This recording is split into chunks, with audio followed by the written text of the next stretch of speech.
Boa noite, pessoal. Boa noite, gente. Sejam bem-vindos. Boa noite. Hoje a gente tem o prazer de fazer uma live técnica. Boa noite, Maria Tereza. Boa noite, turma. Seja muito bem-vinda. Boa noite, Gustavo.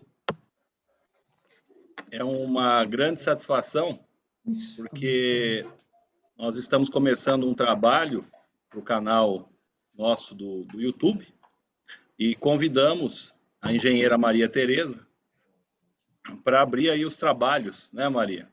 Começar aí uma jornada do nosso canal com o objetivo de ampliar o conhecimento técnico de assuntos que não são abordados de maneira comum dentro da construção civil, engenharia civil, arquitetura. Então, eu vejo como um trabalho muito relevante. Tenho certeza que aqueles que recorrerem ao nosso canal vão poder ter um rumo, né? Ter uma primeira orientação para, pelo menos, saberem aonde buscar o aprofundamento sobre o tema, para evitarem aí problemas futuros nas suas edificações. Então, eu gostaria de iniciar primeiro compartilhando uma tela aqui com vocês, antes da gente iniciar a apresentação da Maria Tereza, até por conta de que muitas pessoas que estão entrando agora não nos conhecem. Então, acho que é bastante relevante eu fazer isso, porque a gente não tem apenas alunos ou professores aqui da instituição, a gente deixou essa live aberta ao público em geral. Então, só um instante.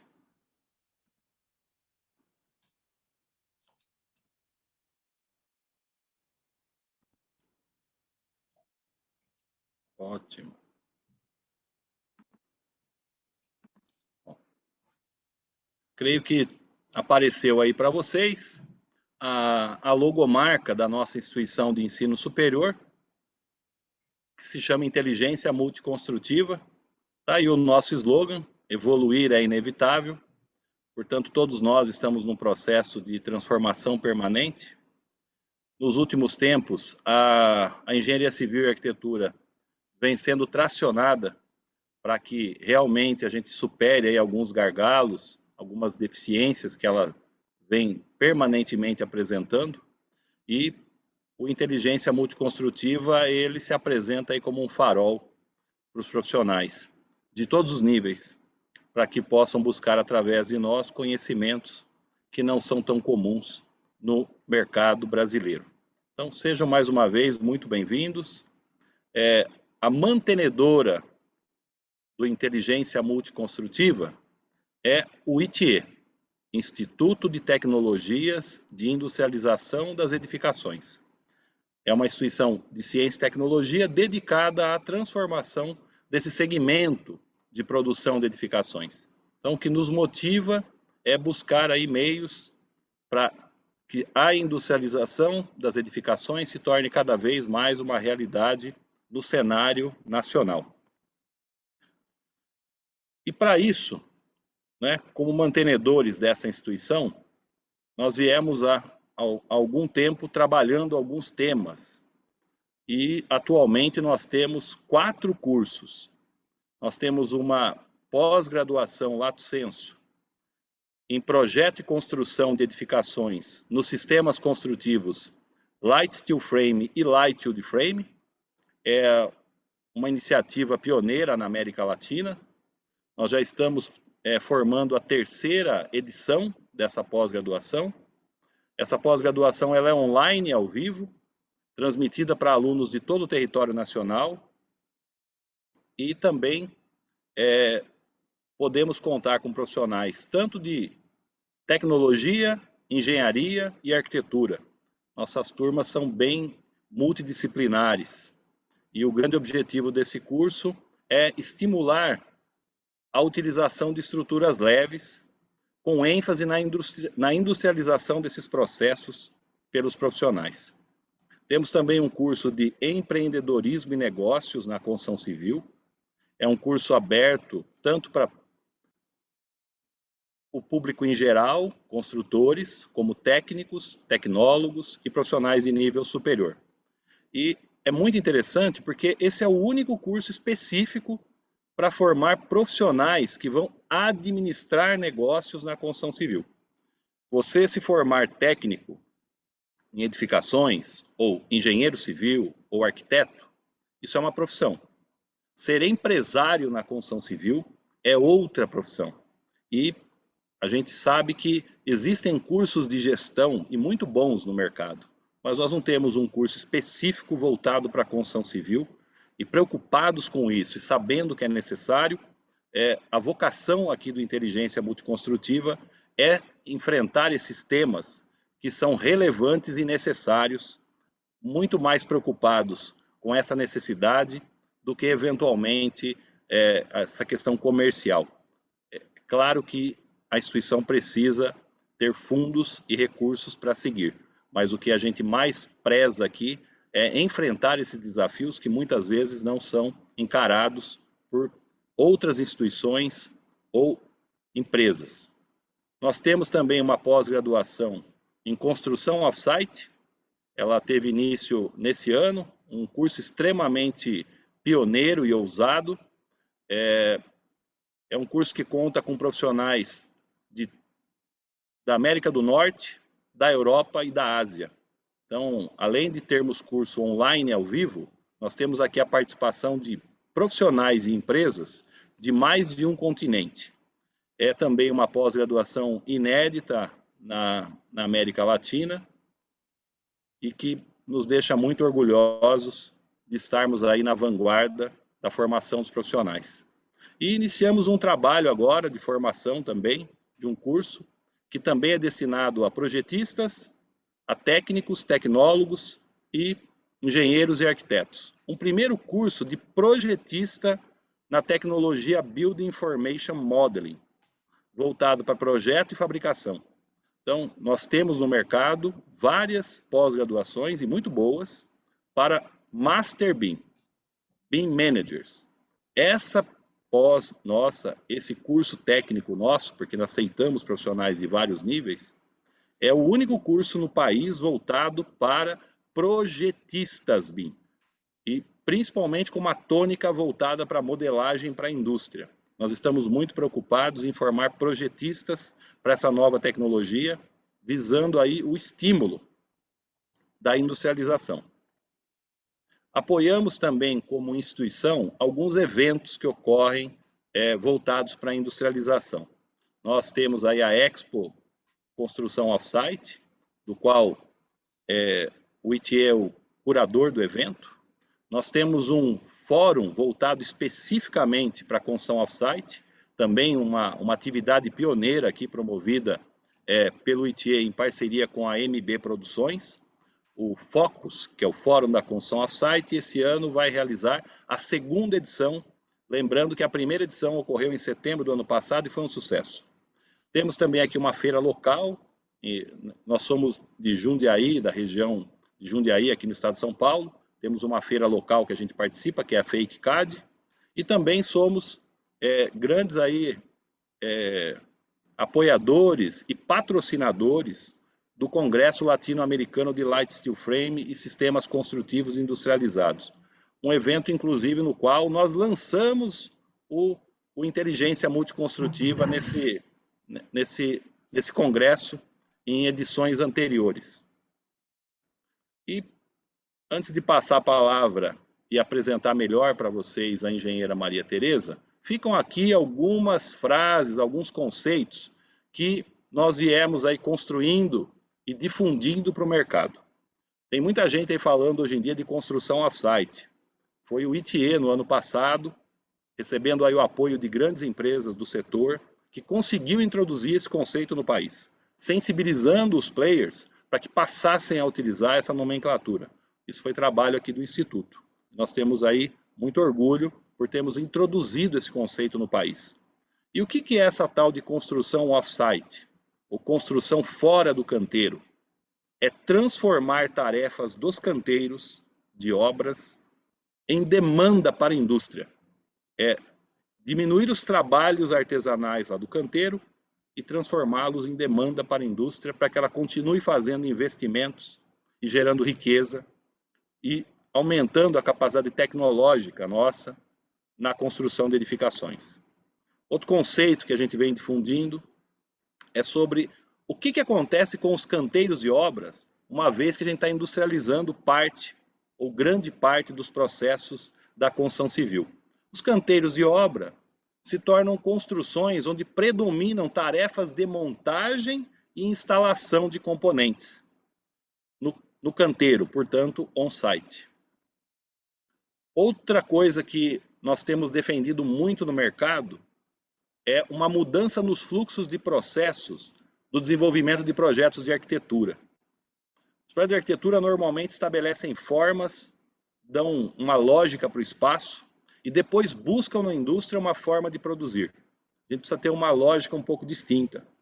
A gente precisa ter uma lógica para essa arquitetura visando a industrialização, visando a produção, onde na concepção de projeto predominem os componentes determinando as formas arquitetônicas, que os projetistas deem mais atenção para componentes já resolvidos e os considerem nos seus projetos.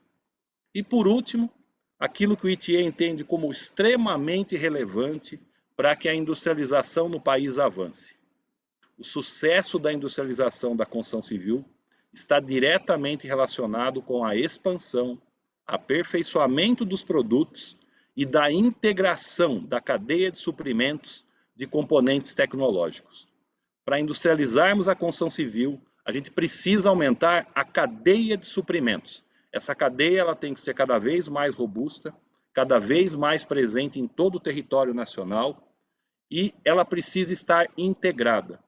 Não dá para um fornecedor apenas resolver o problema se ele não estiver em contato com outros fornecedores, porque é um conjunto de soluções que vai garantir o avanço com sucesso.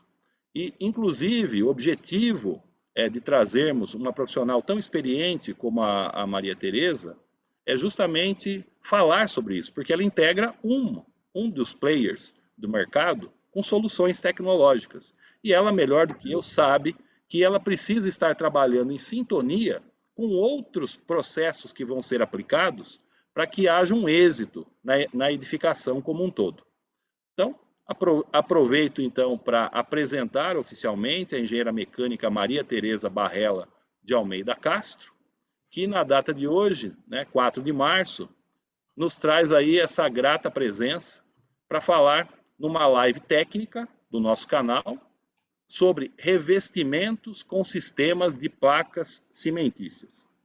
Essa live vai ficar gravada, ela vai estar lá no nosso canal do YouTube disponível para diversos profissionais poderem assistir a qualquer momento e aí terão oportunidade de ler aí com calma o currículo dessa profissional, que é bastante extenso, do que ela mesma destaque aí o que ela entende mais relevante, porque realmente ela passou por diversas grandes empresas, tem experiência internacional sobre o assunto, tem uma formação acadêmica bastante interessante na construção civil e atua já há várias décadas nesse mercado. Portanto, ela já viu muita coisa e vai compartilhar conosco um pouco dessa experiência dela.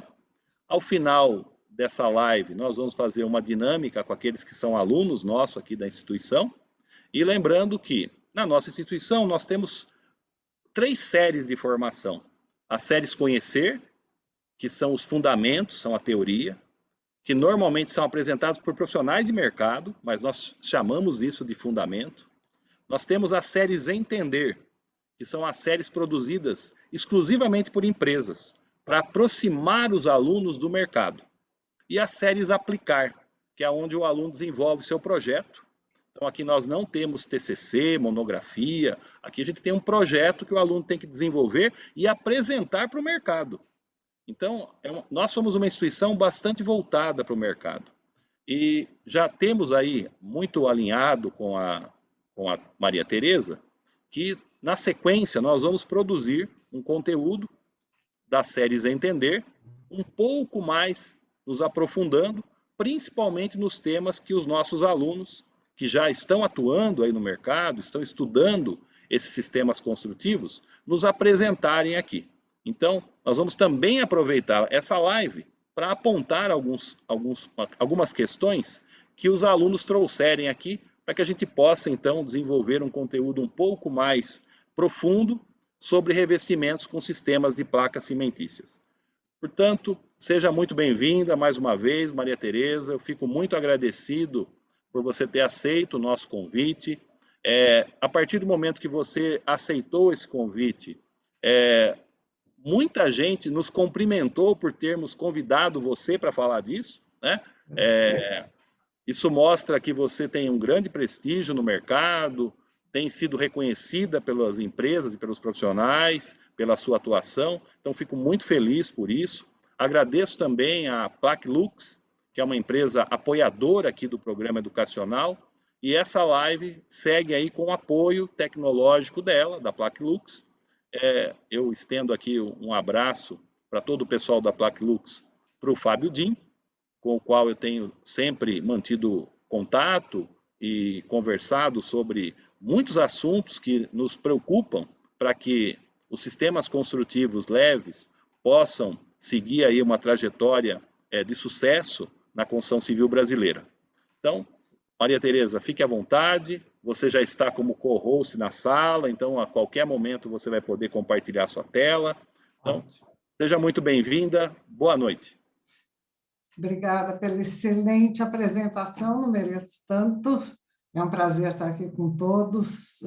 Espero atender, não é, a expectativa. Na verdade, o que eu quero compartilhar agora, rapidinho, em uma hora e pouquinho, são alguns pontos bastante importantes, né, no nosso sistema quando a gente pensa em vedação de estruturas leves com chapa cimentícia. Meu conhecimento vem de uma estrada muito longa, que isso é benefício da idade, né? Então facilita um pouco as coisas, e pela paixão com relação ao sistema. Eu vou tentar compartilhar, então, uma pequena apresentação. Deixe-me ver como eu vou fazer isso, porque sempre que eu tento, não dá certo. Vamos lá. Aqui no Zoom está bem agora tranquilo. Deu. Já. Agora Isso. deu. Tá bem para todos? Está tranquilo, Maria. Está compartilhado, é só estender a tela se você Isso. desejar. Pronto. Estamos nela, então. Ótimo. Bom, vou tentar, na verdade, se tiverem algumas questões, algumas perguntas durante a apresentação, eu não me incomodo não que vocês intervenham, tá? Se não, no final do tempo, da exposição, a gente vai ter um tempinho para conversar. Então, vamos falar sobre revestimentos em sistemas de chapa cimentícia. Na verdade, o programa é muito curto, é uma leve pincelada em tipos de placas cimentícias, algumas características importantes de montagem, focar em como esses sistemas são chamados no mundo todo, né? Uma nomenclatura mais universal para esses nossos sistemas de vedação de estruturas leves, falar em desempenho, acho que é fundamental, e abrir para as questões. Vamos lá. Só rapidamente, isso já é uma coisa que todos conhecem. O início de tudo isso. Na década de 40, 50, realmente houve uma necessidade imensa de muitas moradias nos Estados Unidos, principalmente, Europa também, com o final da Segunda Guerra. Soldados voltaram da guerra e começaram a formar suas próprias famílias. Então, os sistemas de construção a seco, eles se iniciam de uma maneira bastante forte e mais profissional nessa década de 40, 50. Embora eles já existissem antes dos Estados Unidos, em função das estruturas de madeira e de algumas chapas de fechamento, o forte mesmo é a partir de 50 e da década de 60 que desenvolve materiais com desempenho dos mais variados, desempenhos tão específicos e tão sensacionais que esses materiais desenvolvidos nos anos 60 são usados até hoje como paredes, vedação de estruturas de elevadores nos edifícios altos em arranha-céus. Desde o World Trade Center já tinha, o Empire State já tem. Usam o quê? Chapas cimentícias ou chapas de gesso especiais para vedação de posto de elevador, isso desde 1960. A primeira construção em estrutura metálica é de mais de 100 anos atrás. Então, a gente tem que correr atrás disso. Já estamos evoluindo bastante no Brasil, mas ainda tem muito que correr atrás. A partir dos anos 80, da década de 80, o aço passou a ser mais utilizado. Então, o light steel frame impulsionou um pouco mais a construção a seco, porque ele compartilhou a estrutura, que antes só era basicamente em madeira ou aço pesado, não é? Aço estrutural, numa produção muito mais simples, com um aço mais leve, de espessuras menores. E o light steel frame, desde então, sucesso absoluto há mais de 40 anos, também trazendo junto o desenvolvimento das chapas cimentícias para uso interno e externo, e agora, há 20 anos atrás, as chapas de gesso revestido por fibras de lã de vidro para uso também interno, se fosse o caso, e externo, acompanhado de material isolante térmico, que a gente chama sistema EIFS. Mas isso a gente vai entrar em um pouquinho mais de detalhe já já.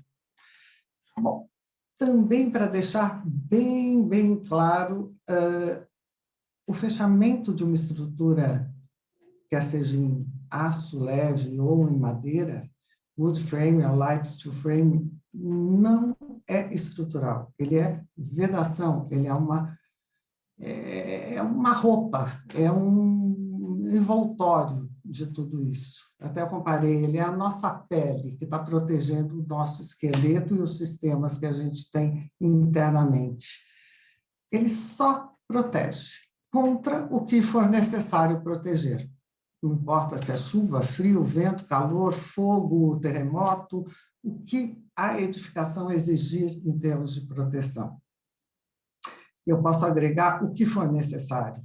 Bala de fuzil, revólver, impacto, o que for necessário, esse envoltório irá proteger. E, sendo assim, ele pode ser feito de qualquer material. Você pode fazer de madeira, painéis ou lâminas, pode fazer em PVC, os brises, painéis plásticos reciclados, metálicos, enfim, miolo de poliestireno, chapas de fibra cimento ou cimentícia, que é o nosso foco hoje, no sistema DEFs e EIFs, que vamos conversar, e chapas de gesso revestido, um pouco mais novo, um assunto de 2 décadas, mas ainda muito novo, para o sistema EIFs. Então, na verdade, como eu escolho um material? Eu escolho material primeiro, uma chapa que eu vou envolver a minha estrutura. Eu já tive que tomar uma decisão sobre como escolher a estrutura. Essa chapa, os critérios vão ser os mais variados. Disponibilidade do mercado naquele momento, logística da obra, distância de fábricas que forneçam esse tipo de componente para que caiam num raio de 400 quilômetros, que seja para se tornar sustentáveis em termos de logística, transporte e tudo mais. Enfim, o critério que for necessário. Não importa o critério, importa é a gente tomar decisões no projeto e escolher os materiais. Hoje o nosso foco fica no DEFs e EIFs. Então, vamos lá. Tipos de chapas cimentícias mais comuns, existem algumas, mas elas não têm uma larga representatividade no mercado internacional. Então, a gente não comenta. Vou comentar as mais usadas mesmo. São de 2 tipos, praticamente. As compostas por um aglomerado de cimento Portland e mais aditivos, fibras agregadas e reforçadas com tela de fibra de vidro nas duas faces. Então, isso é uma massa que recebe telas contínuas, telas de toda a superfície, dos dois lados, de reforço estrutural para essa massa. O que a gente obtém de um processo desse de fabricação, que é uma massa bastante úmida, esse é um processo bastante molhado, não? Com uma secagem específica, determinada, a gente obtém um produto muito leve e muito flexível. Essa é uma característica. E obtém um produto que sempre precisa estar revestido. Ele nunca vai numa fachada sem o seu sistema completo. Um revestimento, não acabamento, um revestimento. O famoso base coat, que é uma massa cimentícia também muito rica em polímeros. Então, eu tenho um produto leve, flexível e precisa de um revestimento, sem dúvida. O segundo tipo, as diferenças entre eles partem basicamente de processo de fabricação. O fibrocimento, ou as placas autoclavadas, elas são compostas também a partir de cimento Portland e agregados, um pouco de celulose, que é uma matéria orgânica, e reforçadas com fios sintéticos, que podem ser em fibras, fios sintéticos. Já não são telas. Esse produto gerado através desse processo de fabricação é mais pesado e é mais rígido. Então, ele vai ter uma escolha a partir dessas características, onde isso for, de fato, importante. Na obra que eu vou projetar, eu preciso uma chapa mais rígida, eu preciso uma chapa que acompanhe mais o movimento das estruturas e não tenha tanta rigidez. Ok? Essa escolha também será a partir de dados do produto que o projetista leva em conta, como módulo de elasticidade, absorção de umidade, variação dimensional, resistência a impacto, deformação, enfim, características de produto. A partir deles, se parte para o projeto em si dessa vedação. São produtos que já estão no mercado brasileiro. Nós temos uma oferta bastante grande com fabricantes brasileiros, fábricas no Brasil, isso é muito bom. A Plaquilux, que apoia essa iniciativa, dessa nossa conversa, também tem fábrica, no finalzinho eu até falo rapidinho sobre isso. E, então, essa disponibilidade, essa oferta já acontece de uma maneira muito boa. Cabe a gente agora deslanchar com o projeto. Essas placas, normalmente, elas apresentam espessuras que vão de 8 a 12 milímetros e meio. As espessuras menores, de 8 milímetros, elas são para áreas internas. Por quê? Porque elas vão ter uma excelente resistência à água, né? A áreas molhadas, mas elas não têm a necessária resistência para suportar uma força de sucção em fachadas. Porque eu vou ter pouco material para fixar e ter certeza dessa fixação dos parafusos. Então, são chapas para uso interno, independente dela ter uma contra-chapa atrás dela ou não. Tá? Uso interno somente. As placas cimentícias de 10 milímetros, qualquer uma delas, de todos os fabricantes, elas são usadas em área externa e elas recebem, aí sim, uma chapa de OSB atrás para ajudar na estabilidade, na resistência dessa parede, dessa vedação externa, e são muito usadas em forros e beirais. Essa eu acho um grande mercado para ela, praticamente o que eu acho que ela nasceu mais para ser utilizada são nos forros e nos beirais das construções. Tá? Porque colocar 2 chapas para fazer uma fachada é um pouco de trabalho demais. Né? Isso não é muito usual fora do Brasil. Né? Normalmente ele recebe uma uma chapa de vedação. Tá? E as placas cimentícias de 12,5 milímetros, basicamente, uso sempre em áreas externas, fachadas. Fora do Brasil, a gente tem espessuras maiores, de 15 milímetros, 15 e 16, né? Que é 5/8, e no Brasil a gente tem empresas que fabricam chapas com espessuras maiores, que necessariamente hoje não vão para as fachadas, mas vão muito para os painéis, para as lajes, os contrapisos, lajes secas, os painéis de laje, com bastante eficiência e eficácia. Então, já tem algumas espessuras bem maiores no Brasil. Tá? Tem até, parece que até 30 milímetros, mas não são usadas em fachada. Em fachada é de 12,5 a 15, 16 milímetros. O que se usa muito é dupla chapa cimentícia. Por quê? Aonde que eu vou buscar? Por que que eu vou precisar disso? Para aumentar a resistência ao fogo da minha parede. Então, nesses casos, sim, eu posso ter uma chapa de 10 com uma de 12,5, uma de 12,5 com uma de 15, duas de 12,5.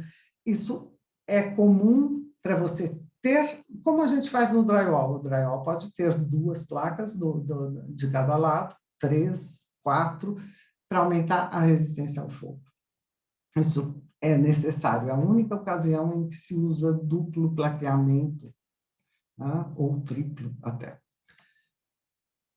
Então, para não estender muito, nosso tempo não é muito, muito grande, eu vou pincelar 2, 3 características de montagem importantes para a gente fixar bem nesse sistema o que deve ser pensado ou analisado. Eu tenho necessidade, para o uso de qualquer chapa cimentícia, eu preciso ter a minha estrutura, a nossa estrutura, muito bem executada, tá? Alinhada, em prumo, contraventada, com espaçamentos dos montantes, de fato, conforme indicado pelo fabricante ou conforme indicado pelo nosso projeto, se ele precisar de uma resistência a impacto maior nessa fachada, nessa vedação, com o material adequado, quer seja madeira, quer seja metal, se for o aço, com a sua zincagem adequada, com a sua espessura adequada. Eu não vou entrar no detalhe da estrutura, porque senão a gente se alonga demais, mas só chamando para a importância da verificação dessa estrutura. E o contraventamento dessa estrutura se dá se for uma estrutura em light steel frame, por tiras metálicas também, não por uma chapa, como muitos vêm alegando, de OSB, ou compensado que seja. As chapas de madeira, elas vão fazer o contraventamento e a vedação das estruturas em wood frame. No steel frame, no light steel frame, a estrutura metálica vai receber todo o contraventamento e toda a sua, tudo que foi calculado em metal. Por quê? Em função de vida útil dessa edificação. Eu não posso ter um componente de contraventamento na minha estrutura se ele não acompanhar a vida útil dessa estrutura. E o metal está estimado para uma vida útil de 60, 70 anos. Ele vai em frente. Então, por esse motivo, eu não posso considerar uma chapa em madeira como estrutura, ok? Ela vai ser só no wood frame. É importante notar, sempre, o contraventamento ele pode ser também através desse tipo de treliças que a gente executa com os próprios perfis de steel frame, mas sempre todo metálico na estrutura metálica, rapidamente. E algumas chapas, a maioria delas, elas estabelecem limites para a deflexão máxima dessa estrutura. Normalmente, o vão sobre 360 é um número que se adota, que se permite que a estrutura tenha em termos de flecha máxima. Tá? Algumas são um pouquinho mais condescendentes, mas esse é um número geral. Bom. E aí, quando eu penso em vedação, quando eu penso numa parede externa, eu quero que a água não entre dentro da nossa casa, da nossa edificação. Se ela entrar, ela não deve passar para o interior da edificação, ela deve ser contida na parede, no meu invólucro dessa estrutura, e jogada para o lado externo. Não quero aquela umidade na parede. Por quê? Porque ela vai danificar materiais. Uma das coisas boas do sistema leve é que, quando tem alguma infiltração de água, logo ela é notada e logo ela é corrigida, diferente da construção convencional. Porém, eu não quero que ela entre, eu não quero ter problemas na minha casa com água. Então, criar um sistema de barreira de água é fundamental para sistemas em light steel frame ou wood frame, recebendo placas cimentícias. Eu posso admitir que essa água entre, ela vai chegar na minha barreira de água, que vai deixar essa parede respirar, porém, só passa o vapor de água, não passa a água, nem o vento. Então, eu protejo a minha parede dessa forma. A instalação e a especificação correta dessas barreiras de água é fundamental. Realmente, eu diria que quando a gente chama essa pele da construção, na verdade, a pele, de fato, é a membrana, a barreira de água, tá? A membrana hidrófuga. E ela vai conduzir uma água que invada de alguma coisa através desses sistemas de cantoneiras colocadas na parte inferior da nossa fachada, dos nossos painéis. Então, essas fachadas, essas chapas vão estar sempre afastadas do piso externo e sempre com um sistema de captação de águas intrusas ou de águas de vapor condensado, que porventura entrou e condensou para que eu saque ele automaticamente para fora. Tá? Então, a primeira coisa que eu vou pensar é no meu gerenciamento de águas dessa fachada. As aberturas têm que ser muito bem tratadas, muito bem cuidadas, e essa membrana muito bem especificada e aplicada. Ela passa envolvendo toda a estrutura, ela sempre está entre a estrutura e a vedação externa, né? Que são esses painéis. É a posição certa da barreira, ela protege a estrutura e protege o interior da edificação. Colocada de baixo para cima, funciona como cortina, tem detalhes para as janelas, aberturas, mas aí a gente vai entrar em detalhe que não é o nosso assunto. É só focar num sistema de gerenciamento de água. Todo projeto tem que conter isto, né? A partir daí, nós vamos fixar as nossas chapas cimentícias na estrutura metálica. Aqui eu estou abordando basicamente a estrutura metálica. Light steel frame, esse é o objetivo. Quando eu vou fazer esse plaqueamento, eu vou seguir as orientações do fabricante, daquele modelo de placa que eu especifiquei, e vou buscar os acessórios adequados. Parafusos adequados. O parafuso é uma peça importantíssima no conjunto. Ele é menosprezado, mas ele nunca deve ser menosprezado. O parafuso é fundamental, é ele que permite que essa chapa fique bem resistente à sucção de ventos e que distribua as suas tensões de uma maneira também uniforme, para evitar um acúmulo de tensão e a ocorrência de fissuras ou trincas. Então, o parafuso correto, com o acabamento correto, porque ele também tem que durar 50 anos, instalado da forma correta, é fundamental, não dá para abrir mão disso. Então, quando eu comento que ter uma placa cimentícia, mais uma chapa de madeira, mais uma estrutura metálica, eu não acho adequado. Por que eu não acho adequado? Porque é um parafuso que vença cimentícia, madeira, cimento, madeira e aço, não existe. Você tem parafusos para cimento, aço, madeira, aço. Ou cimento, madeira. Você não tem um mega parafuso que faça isso. Então, de alguma forma, a gente está sacrificando um pouco a fixação da chapa. Isso, em zonas de vento muito forte, pode vir a ser um problema. Então, parafuso fundamental.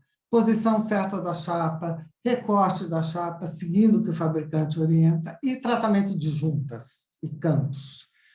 Vamos dar a essa parede toda a condição dela estar vedando o meio ambiente e trabalhando com a estrutura. Não é a chapa que trabalha, a edificação inteira trabalha, todas, em qualquer sistema construtivo. No sistema leve, como eu tenho menos massa, esse trabalho dessa estrutura, por ser mais leve e delgada, é mais aparente, é mais presente. Então, todo esse conjunto é para dar um envoltório monolítico que trabalhe. Tratamento de juntas, material adequado, e esta chapa especificamente precisa de um revestimento, esse modelo, desse tipo de produção de chapa mais flexível, que é o base coat, que é utilizado também nas outras chapas cimentícias e nos outros sistemas. Que é uma mistura de cimento, também muito rica em polímero e respirável. Essa parede respira, ela precisa respirar, sem sombra de dúvida. Toda a edificação é viva, ela precisa desse movimento de vapor através dela. Isso dá um ambiente muito mais saudável. Então, tem um monte de etapa que não vem ao caso, mas eu tenho, por chapa escolhida, uma determinada área que ela cumpre sem necessidade de juntas de dilatação. Cada fabricante tem sua especificação e nós, no projeto, vamos prever as juntas de dilatação. Elas vão ser muito bem alinhadas com frisos arquitetônicos, uma maneira muito sutil de você dar esse detalhe, que ele acaba sendo um detalhe arquitetônico, mas é fundamental para o desempenho dessa fachada. Por quê? Porque quando eu crio uma junta de dilatação, eu estou criando um ponto de fuga, de escoamento de tensões. Então, isso é normal, vem em qualquer tipo de estrutura, de aço, de concreto. Você, num dado momento, interrompe a estrutura, quer seja ela do que for. Então, aqui nós estamos interrompendo os dois montantes, eu tenho um montante duplo, ela está completamente isolada uma da outra, e aplico um material elástico. Nesse caso, eu tenho uma peça especial, uma cantoneira, uma peça feita, desenvolvida para isso, que vai receber as duas chapas cimentícias, vai receber o base coat, depois de tudo pronto, essa fita que está aí só por proteção é arrancada e eu tenho uma movimentação elástica bastante eficiente e duradoura, sem necessidade de manutenção. Poderia fazer um PU, né, qualquer, enfim, sim, pode ser feito, mas aí toda a manutenção que o fabricante do PU indicar para o uso em fachada deverá ser respeitada. Se é de 5 em 5 anos, de 3 em 3, enfim. Então, é importante ter isso em mente. E a estrutura é sempre interrompida. Isso a gente faz obrigatoriamente se tiver uma estrutura principal dessa edificação, se for um edifício alto, em aço pesado, se tiver uma junta nessa estrutura, eu repito do lado da vedação, e em panos grandes, eles vão ser subdivididos em áreas menores para escoar tensões. Então, pontos importantes: escoamento de água, tratamento de juntas de dilatação, em qualquer uma das chapas. Não? Agora, para a gente chegar um pouquinho mais perto de desempenho, nós vamos falar do que é DEFs, EIFs e DEFs mais side. O que é o siding? O siding nada mais é do que uma estrutura, aqui no caso está em madeira, ele é muito usado no wood frame, um painel que vai fazer às vezes de uma chapa em compensado ou em USB, a membrana de água, a barreira de água, que vai permitir passar o vapor, e chapas externas, como réguas, como lâminas, colocadas como escamas. Ele é muito interessante para casas, é onde é mais usado, porque permite vários pontos de escoamento de tensão, já que eu tenho essas peças somente sobrepostas umas às outras. Então, é uma fachada que vai durar muito tempo, sem transmitir nenhuma movimentação estrutural muito forte para a superfície da parede. Essa estrutura vai ter um pouco mais de liberdade para movimentar.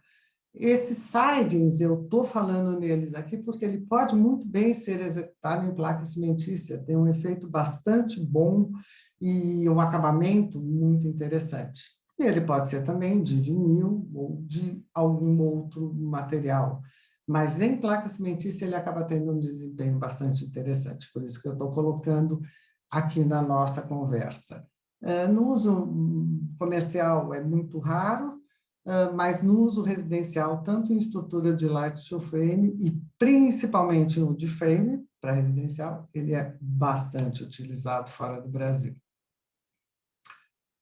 E agora chegamos nos nossos DEFs e EIFs, essas siglas, que são internacionais e são adotadas aqui no Brasil também. Que nada mais é do que um DEFs, um sistema de vedação externo de acabamento, tá? Um sistema de vedação externo. O que eu tenho, então, nele? Simples, de aplicação direta. Eu tenho a nossa estrutura, a chapa interna, um isolante termoacústico, a membrana, barreira de água, que eu já falei, a membrana hidrófuga, a nossa chapa cimentícia, um substrato, tratamento de juntas, base coat. Esse base coat leva uma tela também para mais distribuição dessas tensões. Você vê que a gente pensa nesse sistema vivo, se movimentando e respirando. Então, a gente cria todo o caminho para passagem de vapor e passagem de tensão. Então, eu tenho mais essa malha em toda a obra, e aí vem o nosso acabamento, que pode ser pintura, tijolo, o que quiser, tá? Cerâmica, enfim. Uma textura que é a mais adequada, não? Isso é uma aplicação direta.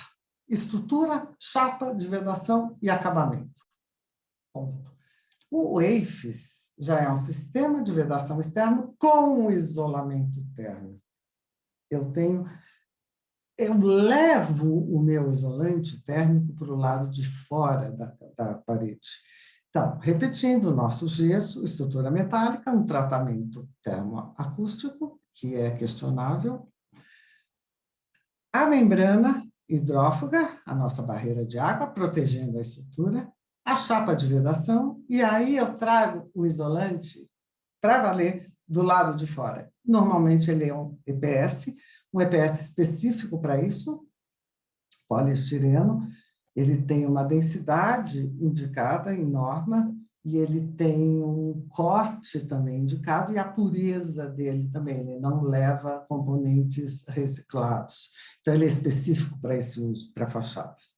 Trazendo esse isolamento térmico para fora, o que eu estou buscando? Eu evito que o calor ou o frio entrem na minha parede, na minha cavidade, né, dessa parede, ou no meu ambiente interno. Essa foi uma grande saída para locais ou muito frios ou muito quentes, tá? Levar para fora o isolante térmico. A gente vai falar mais um pouquinho sobre ele. Em termos de diferenças, em termos de diferenças, semelhanças e vantagens, não existe muita coisa. As semelhanças são muito grandes. Eu preciso pensar no gerenciamento de água da mesma forma, e eu preciso dotar essa parede, esse envoltório, de soluções para aumento do conforto interno da edificação e de seu desempenho, sejam elas resistência ao fogo, acústica, térmica, o que for. Tá? Então, todos eles vão pensar nisso. Impacto, abuso, tá? Terremoto, ventos. As diferenças. É o que eu já falei, o DEFs, que é o de aplicação direta, recebe sempre o material na cavidade, e o EIFs, sempre o isolante térmico na face externa. Fundamental é aí a origem de tudo. Vantagens. Já comentei, como quando eu quero a face externa, eu já tenho a barreira para que o frio entre na edificação. Então, é melhor, antes do ladrão entrar na minha casa, eu já deixo ele do lado de fora. É o que a gente está fazendo com esse isolante externo. E ele, como é um EPS, ele é mais um nível de escoamento de tensão, além daquele que a própria chapa te dá, o acabamento em base coat, a tela de fibra de vidro, eu ainda tenho mais um layer para escoamento de tensão. Então, essa edificação pode se movimentar mais, ou então vai ficar mais estável, sem apresentar microfissuras por muito tempo. Essas fissuras nem sempre são negativas, normalmente elas são benéficas, é escoamento de tensão, isso tem que acontecer. Né? Acontece que isso não pode ser tratado como uma patologia num grau determinado, e quando a gente faz acabamentos finais, né, pinturas, texturas mais grossas, que é o que usam na Europa e Estados Unidos para esses sistemas, isso tudo passa mais desapercebido na fachada. Tá? Porque é importante que elas existam, não tem nenhum inconveniente. E eu falo que promove, de alguma maneira, uma superfície externa mais uniforme, porque esse poliestireno, ele recebe, antes de receber o base coat e mais uma tela externa, que no sistema de aplicação direto está lá sobre a cimentícia, no EIFES ele está sobre o EPS, eu tenho uma operação de lixamento para igualar as espessuras, as chapas de EPS, que são coladas com o base coat na nossa chapa cimentícia. Então, eu acabo tendo uma superfície mais uniforme. Isso é bom para o acabamento. Né?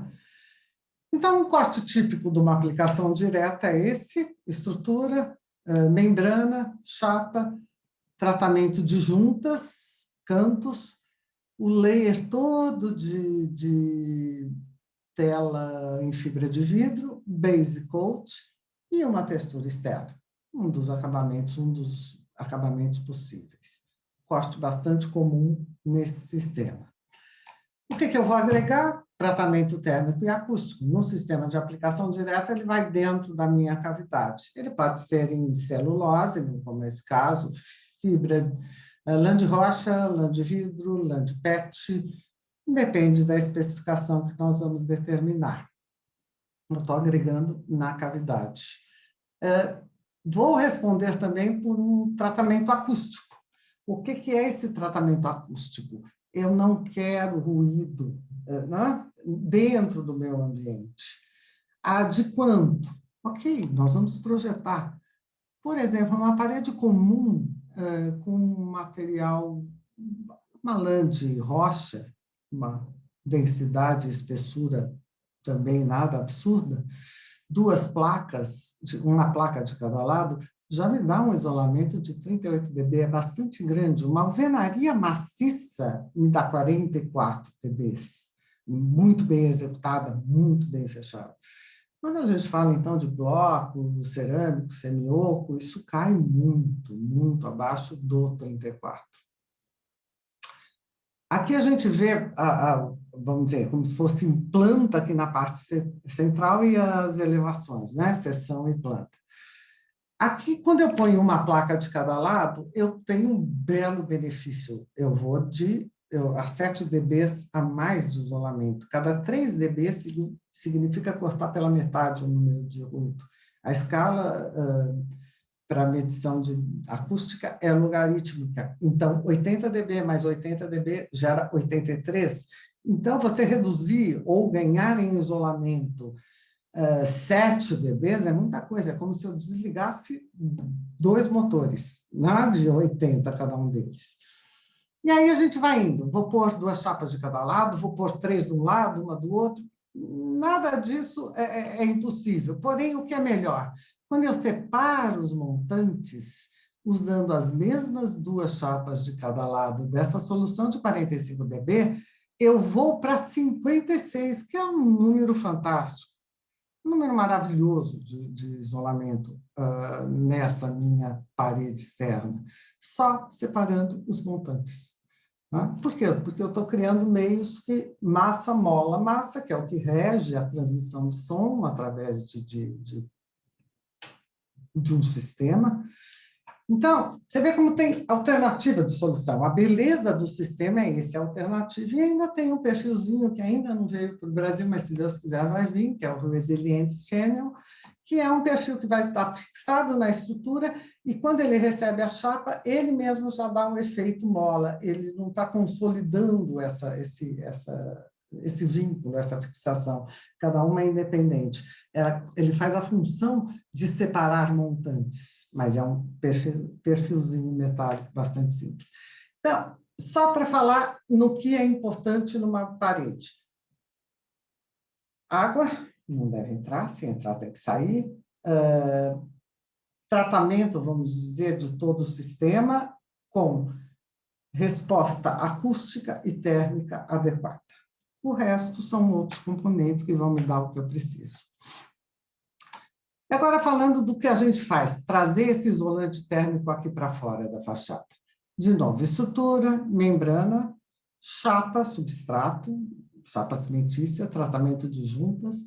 Aqui eu começo a brincar com uma coisa diferente. Eu vou unir o nosso EPS, que é o isolante térmico externo, à nossa placa cimentícia com o mesmo base coat, porque é um material bastante rico em polímero, ele dá uma aderência muito boa e ele trabalha muito bem com o sistema. E quando eu faço essa união, eu crio canais de drenagem, porque essa união vai me dar mais uma barreira para água intrusa ou de condensação escoar e ser jogada para fora do sistema. Então, ele é aplicado com uma desempenadeira dentada, simples, e você cria esses canais e aplica a peça. Sobre essa nossa placa de EPS, aí sim vem aquele acabamento que é o mesmo da aplicação direta. Chapa, está ali, é o EPS, Base Coat, mais uma tela contínua de fibra de vidro e o nosso acabamento. Um acabamento externo, uma textura. Então, aí eu tenho todo esse detalhe dele externo ao sistema, e aqui a gente pode brincar de ter mais frisos ou detalhes externos, moldura, isso te dá uma liberdade que hoje já existe em poliestireno revestido de cimento. Esse é o nosso EIFS. O que ele faz com o desempenho? Eu vou focar num ponto específico, que é o mais polêmico, condensação nessa cavidade.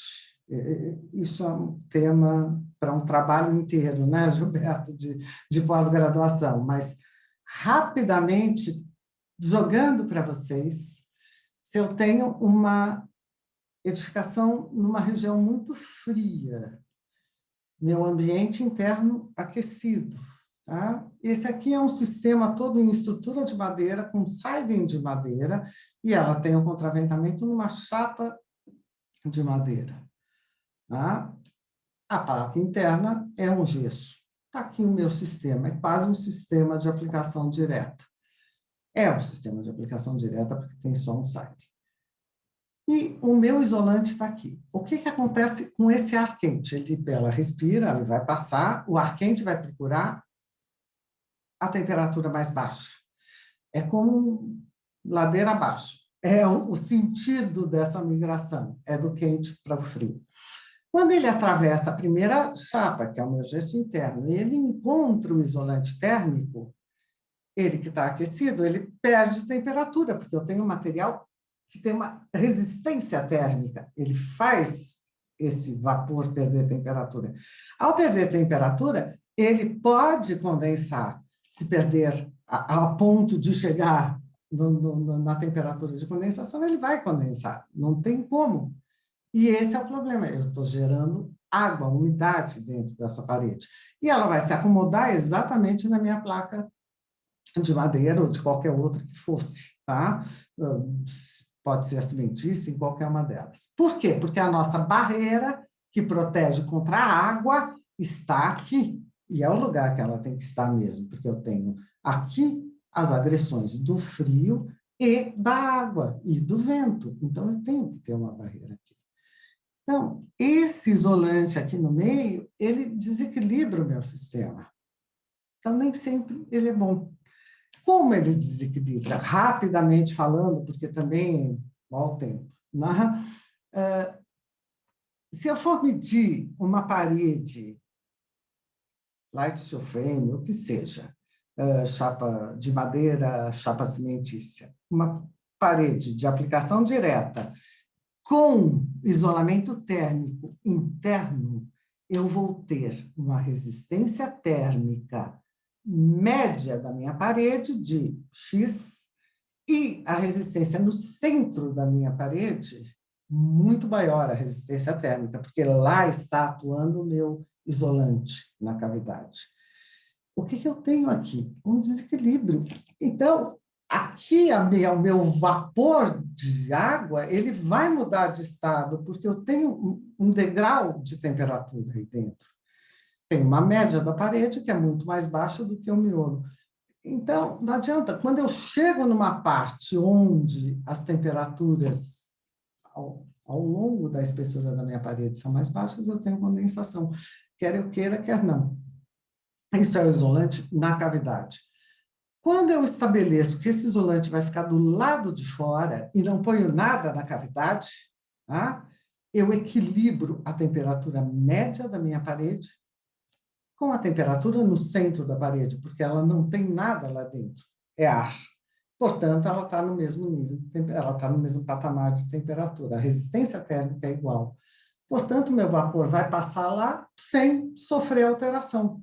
A temperatura está estável. Ele vai esfriar quando ele chegar na outra face, mas aí eu já tenho todo o meu, se houver uma condensação, eu já tenho todo o meu sistema de gerenciamento de água para sacar essa condensação para fora da parede. Essa é a grande vantagem, grande. Aí você fala, mas eu quero isolante dentro da cavidade e o isolante fora, porque eu quero uma super parede. Nem sempre. Essa famosa história, menos é mais. Quando eu agrego mais um isolante na cavidade, eu de novo crio a diferença de temperatura pela espessura da parede, de resistência térmica. Então, de novo, eu estou criando uma ladeira para esse vapor ir e condensar lá na frente. Eu não posso criar esse desnível de resistência térmica na espessura da parede. Por isso que o ideal é trazer para fora. Rapidamente pincelando isso. Então, só passando mais um pouquinho em tudo isso, isto daqui, teoricamente, é muita coisa, pode provocar uma condensação interna, que é o isolante na cavidade, ou quando eu deixo a minha cavidade livre e trago o tratamento térmico só para a face externa, eu tenho um sistema que vai respirar com menos chance de provocar uma condensação interna. Mas eu preciso disso, não tem jeito. Eu quero a minha estrutura, eu vou ter um ambiente externo quente, interno quente, o externo frio, eu preciso desse sistema e eu quero esse isolante. Então, eu vou precisar controlar este vapor. Não tem como. Eu vou ter uma membrana aqui, que é uma barreira de água, ótimo, e de vento, e permite a passagem do vapor. E aqui atrás, que no caso é aqui atrás, entre a chapa de gesso, que é a mais usual interna, e o tratamento térmico interno da parede, uma membrana de controle de vapor. Ela não é a mesma coisa do que a de fora. Isso é uma polêmica que a gente vem trazendo e precisa ser levantada. Tá? Já é um momento, o mercado já está maduro para chegar a isso. Então, a gente precisa começar a discutir isso. Tá? Então, são membranas distintas. Hoje a gente não tem esse produto no Brasil, mas é uma coisa que facilmente pode vir. É só pensar no assunto. Eu estou definindo um movimento de vapor dentro de um corpo composto e que eu tenho que controlar essa condensação. Simples assim. Existem materiais para isso, são usados lá fora, é questão da gente pensar neles. O que a gente não pode pensar é que uma solução serve para todo lugar, serve para o norte, para o sul, serve para uma casa em steel frame ou em wood frame. Não, cada projeto é um, cada zona climática é um. Tá? Super importante. E agora, facilitando, já ficando mais leve, eu posso ter resistência ao fogo de até 4 horas. Fácil, tá? A gente já tem paredes com esse desempenho no Brasil, fora também. O que agiliza muito o desenvolvimento dessas soluções é quando se pode usar laudos que já existem fora do Brasil. Infelizmente, no Brasil não aceitam. Esses sistemas todos são muito mais desenvolvidos em outros países da América Latina pela facilidade de aceitar as normas estrangeiras e os laudos estrangeiros. Nós ainda precisamos, o nosso sistema, testar o material aqui no Brasil, ter o laudo brasileiro e seguindo a norma brasileira. Tá? Infelizmente, isso acaba provocando um atraso no desenvolvimento desses materiais, porque esses processos são demorados, tanto para redigir e aprovar uma norma, quanto para testar um material. Então, é uma pena, mas já tem testes e soluções certificadas. Tratamento acústico, eu faço o que eu quiser, transmissão, absorção, melhor, aumento, pior. Resistência ao abuso, como eu já disse, por penetração, impacto, abrasão, tem soluções específicas para tudo, até para um cofre de banco, ele pode ser um sistema leve. Claro que ele vai ter outros componentes nessa cavidade, né? Mas ele pode ser um sistema leve. Tem até uma brincadeira que fazem, mas esse sistema é muito frágil, o ladrão vai quebrar a parede e entrar.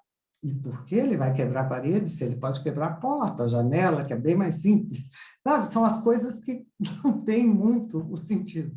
Mas eu posso fazer até uma caixa forte com um sistema leve.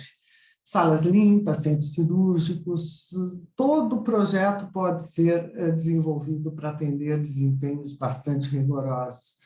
E a beleza disso, não existe desperdício. Não é uma parede igual para todo mundo, para todo uso. Não, cada um tem a sua especificidade, cada um vai ter seu detalhe. Isso é inteligente, isso é sustentável, isso é economia. Fora não ter resíduo na obra, né?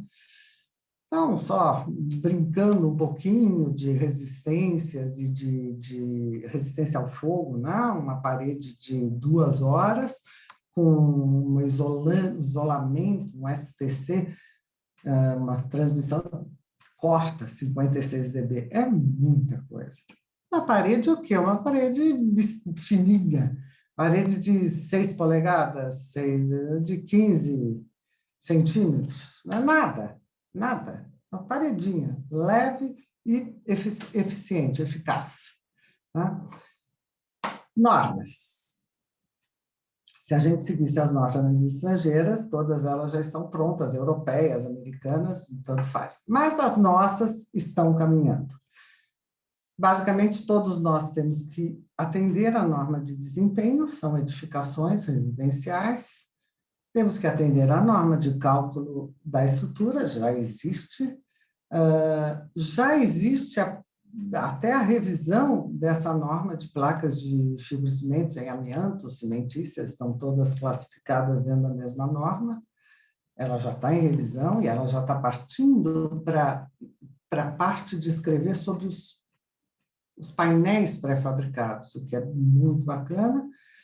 Eu faço parte desses grupos, acompanho de pertinho, e a norma do Light Steel Frame, que vem sofrendo aí um atraso imenso, ela já está há 14 meses na ABNT, ela vai e volta por causa de uma vírgula, por causa de um termo, e isso a gente não consegue soltar para consulta pública. A do Light Steel, a do Wood Frame já saiu, a consulta pública até já acabou, então logo, logo ela vai ser publicada. Mas, de qualquer forma, a nossa norma para Light Steel Frame já também está na parte da redação, na parte 3. A primeira são os perfis, os desempenhos, vamos dizer, cálculo estrutural, a 2, e a parte 3, que são interfaces com demais sistemas. Então, caminhando, infelizmente, não na velocidade que a gente gostaria, e nem a pandemia realmente também atrapalhou um pouco, mas trabalhando nisso, tá? E uma mensagem importante. Quando se escolher uma chapa, já que nós estamos falando de chapa cimentícia, você vai escolher por qualquer motivo que seja, mas leve em conta que, dali para frente, todas as recomendações de materiais que compõem essa vedação, essa fachada, procedimentos de montagem têm que ser dadas pelo fabricante. Todos os fabricantes que estão aqui têm condições de fazer isso, podem fazer isso e devem fazer isso. Tá? Então, usem realmente, não mistura um base coat de um com o parafuso do outro, com a placa do outro, não dá para fazer Frankenstein.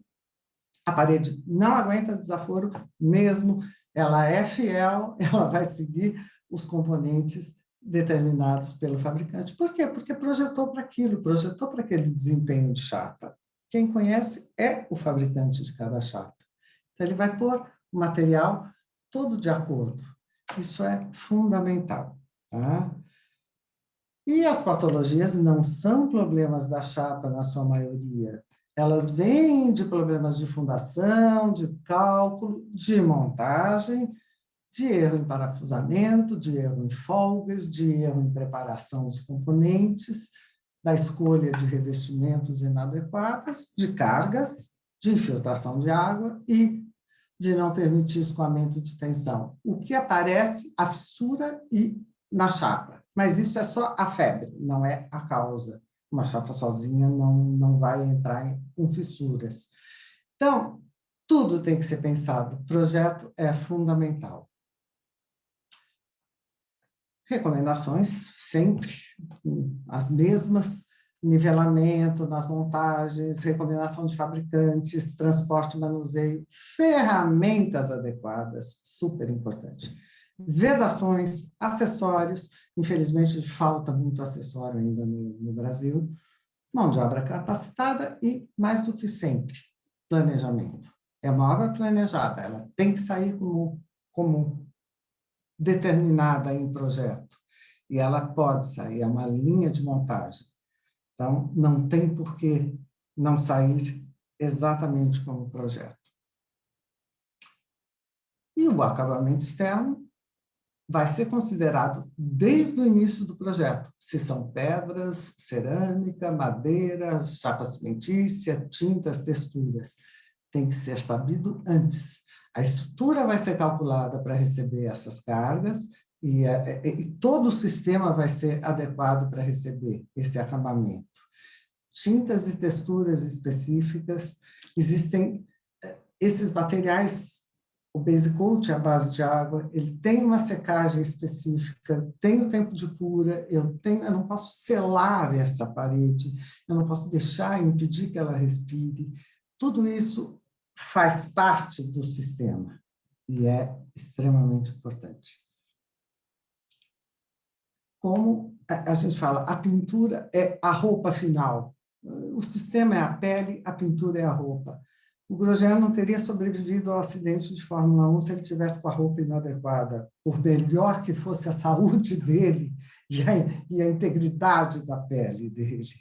Ele não sobreviveria a isso. Nós não sobreviveríamos sem a nossa vestimenta, a nossa roupa, porque a nossa pele ia sofrer muitas agressões. Então, não pode se negligenciar nenhum ponto disso. Põe qualquer tinta. Qualquer tinta ela vai dar problema em qualquer fachada, convencional ou não. Só que na convencional a gente perdoa tudo. Ninguém vê nada. No sistema é sempre um problema. Por quê? Porque não é qualquer tinta. Não é qualquer coisa. Tem a certa. E ela não é mais cara também, não tem por que fugir dela. Tá? E aqui eu acho que ainda dando um bom tempo para a gente conversar, só falando especificamente da Plaquilux, que está proporcionando eu estar aqui com vocês, apoiando, né, esse movimento técnico. eu hoje trabalho com consultoria, eu sou uma consultora em sistemas e perita técnica também na parte de ações judiciais, infelizmente, já tem muitas em cima do sistema, e os erros são sempre esses que eu já comentei: montagem, Frankenstein, produtos que não se complementam, que não são adequados. Mas essa fábrica da Plaquelux já está no Brasil há bastante tempo, desde 2007 que atua no país, está no estado da Bahia e tem distribuição de alguns centros específicos. Em Curitiba, um centro de distribuição muito grande para atender o Sul. Enfim, está presente em todo o território nacional e com apoio também técnico. Tá? Esse filminho é para mostrar, quando eu falei chapas rígidas ou chapas flexíveis,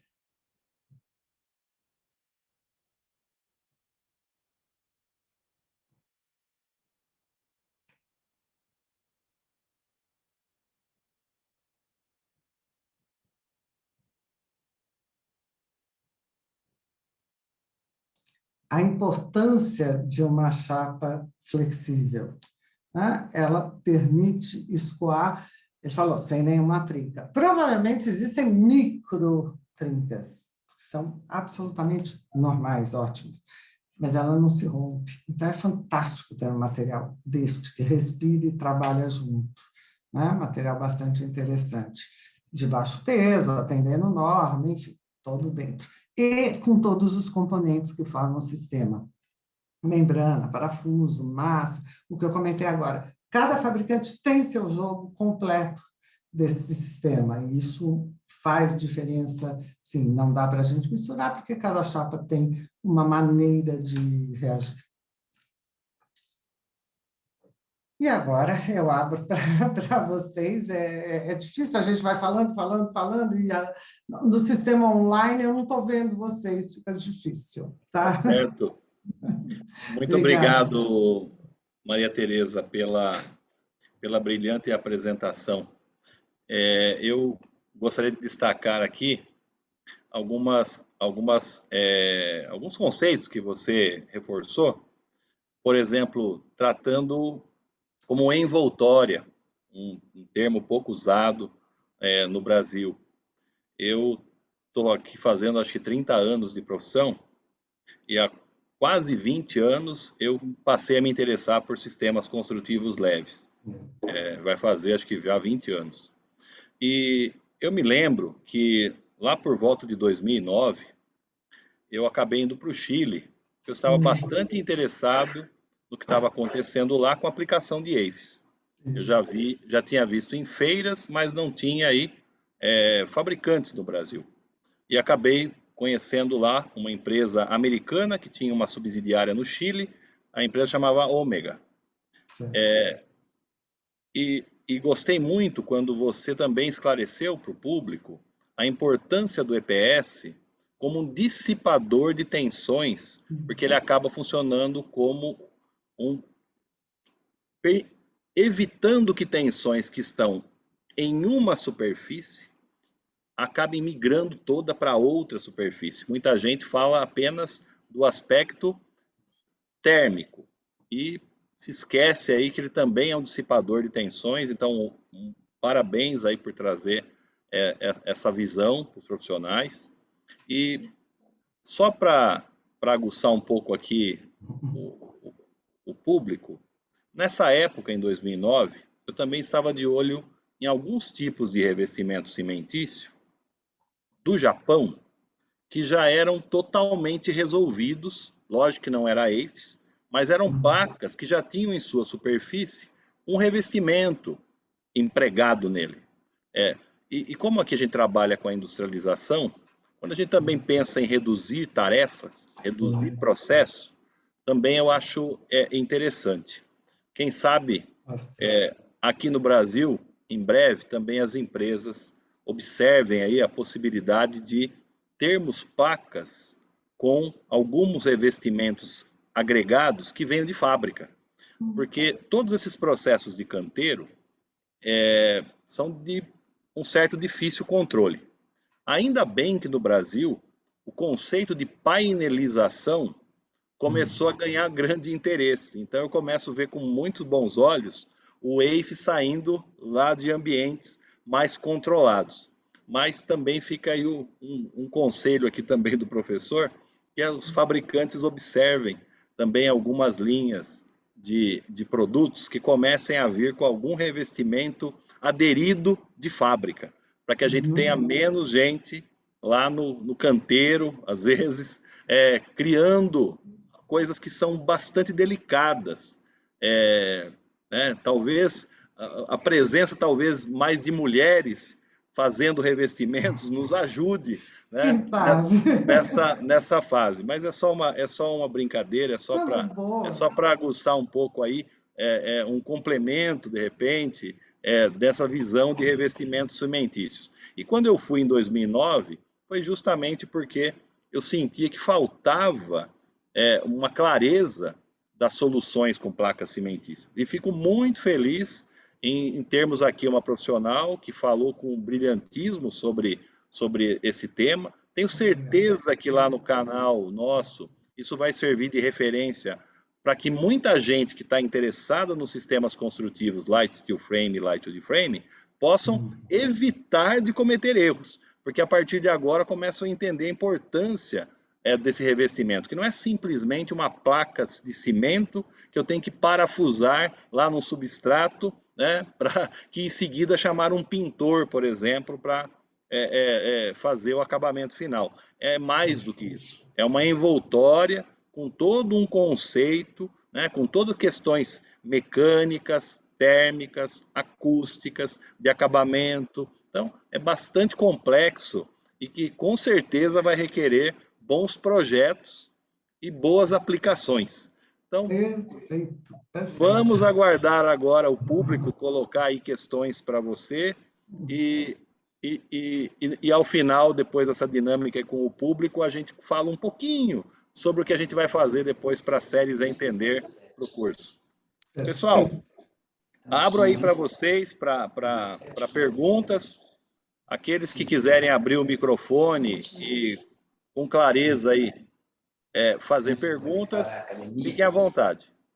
Posso falar? Quem ficar tímido também tem meu e-mail e a qualquer momento, Claro. hoje, amanhã, depois, faz um som eu. Claro. Olá, Maria. Boa noite. Meu nome é Richelle. Eu gostaria de saber se as texturas para ser aplicadas na fachada precisam ser flexíveis. Eu tenho visto pessoas falando que precisam, inclusive, ser à base de borracha ou alguma coisa do tipo. Ótima colocação, Richelle. Obrigada, boa noite. Esse sistema, como eu comentei, ele se movimenta e respira. Então, as texturas precisam ser flexíveis, mas não à base de borracha. Por quê? A borracha, ela vai, de alguma maneira, impedir a respiração mais livre do nosso sistema. Então, são texturas ricas em polímeros, sim, calculadas para isso, texturas de excelente qualidade mesmo, né? Elas não vêm com selantes. Eu não posso selar essa superfície, eu tenho que permitir, elas são à base de água, devem ser à base de água, para eu permitir que a parede continue respirando. Então, são texturas flexíveis, mas não emborrachadas, tá? Não pode ser muito emborrachada, não são elastoméricas nesse grau, são flexíveis e são respiráveis, tá? À base de água, nunca à base de um selante, porque ele vai impedir os poros de respirarem livremente. Acho que ajuda, sim, é isso? Isso mesmo, obrigado. Teria Obrigada alguma característica físico-química que a gente pudesse verificar com o fabricante para poder configurar isso aí? A resina acrílica, sim, são texturas acrílicas e realmente ele tem que estar usando, elas têm que ser à base de água. É fundamental que seja assim. Acho que essas são as características importantes, não é? E são as principais. Eu acho que isso a gente tem que checar mesmo, porque usar o solvente realmente ele vai selar, né? Não pode, tem que ser a base de água mesmo. É isso que tem que passar para o fabricante, tá? De tinta ou de textura. E, normalmente, Obrigado. na textura, mais um detalhezinho que é importante, ao invés da gente aplicar uma textura e querer pôr a cor somente como uma pintura, como esse sistema trabalha, a fachada convencional também trabalha. As espessuras são muito finas, tanto de tinta, tá? Até quanto de textura. Eu estou num sistema leve, então não adianta eu querer pôr uma camadinha de tinta, por melhor que ela seja, por que eu já não faço a textura, toda ela na cor que eu quero da minha fachada? Isso é bastante usual e muito melhor, e aí eu tenho aquilo todo uniforme, um corpo só, um elemento só. Então, é mais um detalhezinho. Então, não é textura e pintar. Massa corrida e pintar. Não tem por que isso ser liso, isso ficar uma massa corrida. Não tem sentido, tá? Importante. Oi, Tereza, boa noite, tudo bem? Boa noite, tudo bom, Bom, Rodrigo? tudo jóia, graças a Deus. A minha pergunta, ela é referente ao interior da parede, né, ao nosso material aí, isolante térmico e acredito que também acústico. E eu queria entender um pouquinho sobre o PIR, né, o poliisocianurato, ou PUR, só que projetado, ele líquido, projetado nessa estrutura. Qual que seria o desempenho? Olha, eu não estudei isso profundamente, eu não tenho o entendimento total, mas até onde eu pude estudar e conhecer, eu não senti um desempenho esperado, né, do que eu pude acompanhar,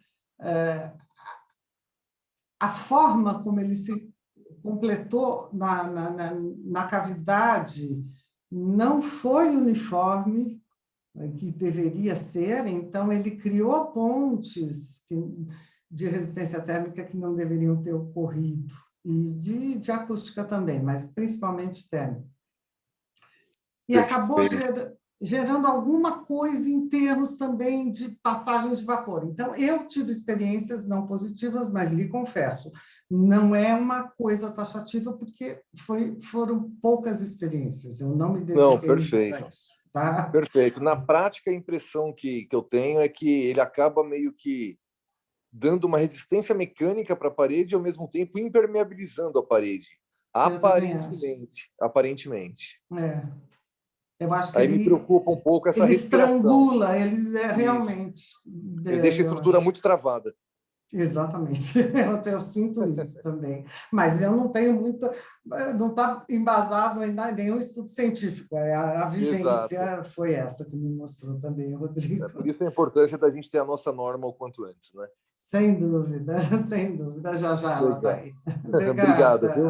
Obrigado, Obrigada. parabéns pela palestra. Obrigada por estar aí com a gente.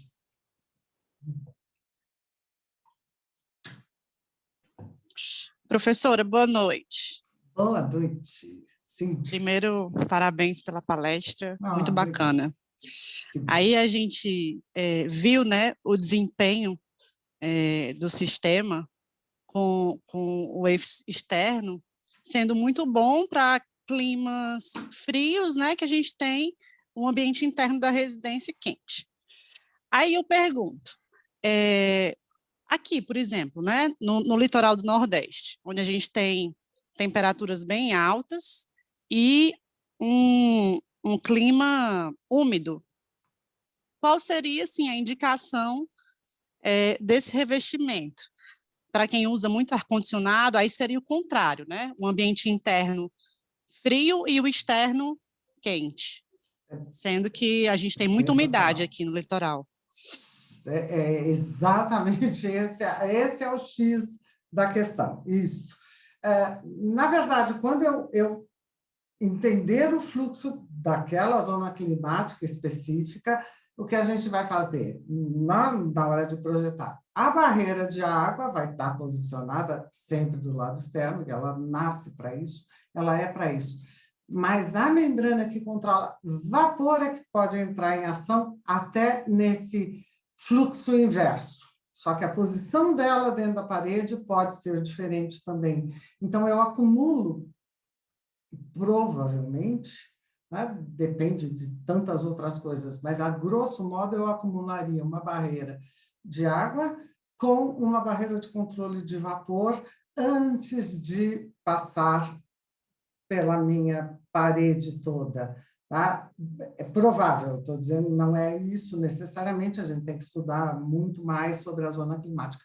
Ou então, que também pode acontecer, não ter barreira de vapor nenhuma. Isso também é uma recomendação. Existe um instituto, ele é o IRC, de lá é o que controla, é um código, né? International Residential Code norte-americano, que diz que, em alguns casos, você tem as duas membranas, em outros casos, somente uma delas. Depende muito da zona climática. Tá? Não é que nenhuma delas será... A membrana externa hidrófuga sempre, ela é obrigatória nesses sistemas, ela protege a estrutura. Mas a de controle de vapor não é obrigatória em todas as zonas climáticas. Cada uma vai ter uma posição na parede e uma recomendação. Tá? Pode ser que em determinada ocasião você não tenha ela e nada vai acontecer porque vai permitir a condensação no ponto certo da parede. Eu sei que a resposta é vaga, mas é assim mesmo. Não adianta a gente não tem as soluções específicas já para cada zona climática. Como eles já têm determinado lá os códigos para cada estado e para cada zona climática dentro dos estados. Mas quem sabe a gente consegue chegar lá. Mas são comportamentos totalmente diferentes, Cindy, concordo com você. É o inverso mesmo. Entendi, professora. Então, quer dizer que essa membrana de controle de vapor não se faria necessária, a gente poderia utilizar esse sistema AFES normal, né, externo, e provavelmente essa condensação seria barrada na membrana hidrófuga normal, né? E aí não entraria na parede e não causaria nenhum dano, nenhum problema. Perfeito. É o que mais ocorre. Então, ela abrange um monte de zona climática só com essa solução. E recomendação mesmo, aí não precisa outra. É isso aí. Entendi, obrigada. Obrigada a você, Cindy. Boa noite, Maria Teresa. Me está escutando? Tudo bom? Boa noite, tudo bem? Como estás? Ontem já fiquei curioso com a mesma pergunta que fez a companheira aí. Agora que eu vi que é você, tudo bom? Tudo bom. Não apareceu o seu nome aqui, agora sim, Alma de Aço. Agora sim, né? Alma de Acero, que bom. Que bom, você vai fazer a pergunta agora ao vivo e a cores. Então, a mesma pergunta que fez a companheira, a mesma pergunta que eu tive a fazer ontem. Só que acontece, eu trabalhei em uma determinada obra, e essa era a minha dúvida. Temos duas barras, né? Temos a barra de água e a barra de vapores que estamos falando. En algunos casos, casos litoral, por ejemplo, la gente trabaja con un material que era 3TC. No sé si ya alguna vez lo escuchaste falar. ¿Ele serviría como barreira de vapor? Não sei te responder de bate-pronto. Aí eu preciso dar uma verificada. Não sei. Quando eu não sei, eu falo. Essa pergunta é boa. Eu vou até anotar. Não sei. Eu até já ouvi falar do material.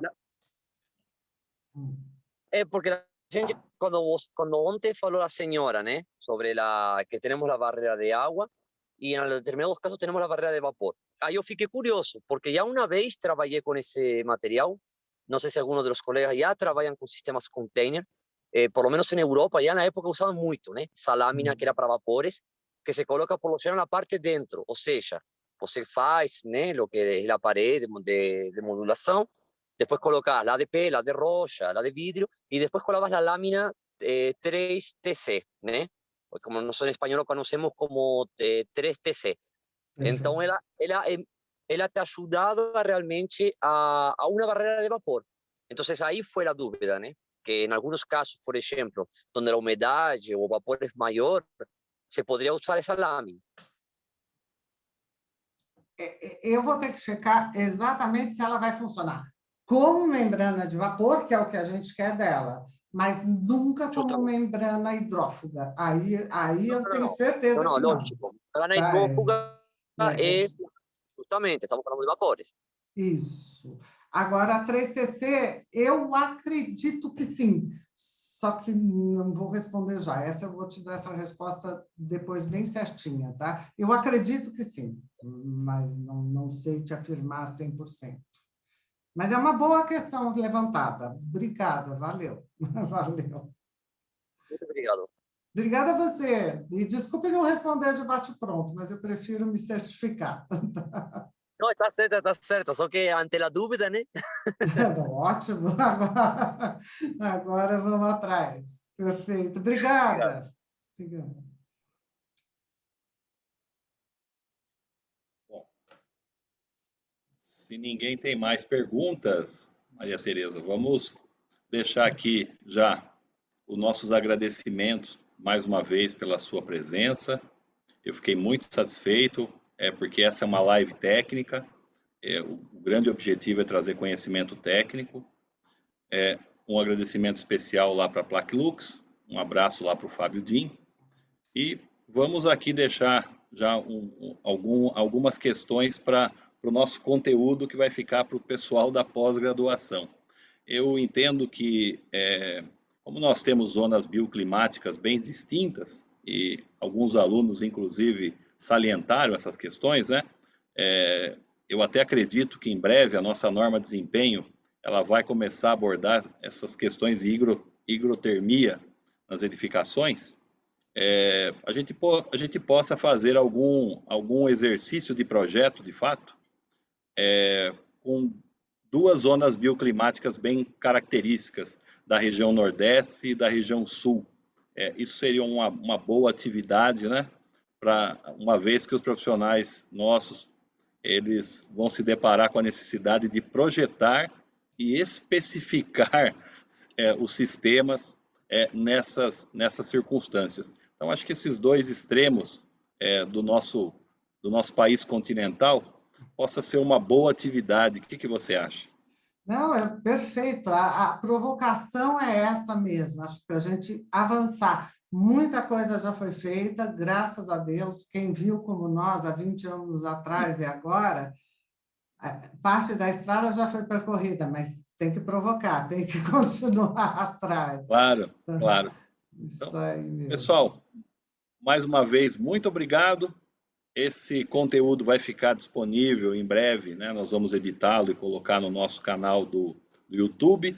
Portanto, vai se tornar uma referência aí democrática para que qualquer profissional, a qualquer tempo, busque lá no canal nosso do Inteligência Multiconstrutiva para conhecer um pouco aí sobre os sistemas de revestimentos cimentícios. Muito obrigado, pessoal. Tenha uma boa noite e até uma próxima vez. Obrigada, tchau, tchau. Prazer estar com vocês. Boa noite. Grande abraço, Maria Tereza. Obrigada.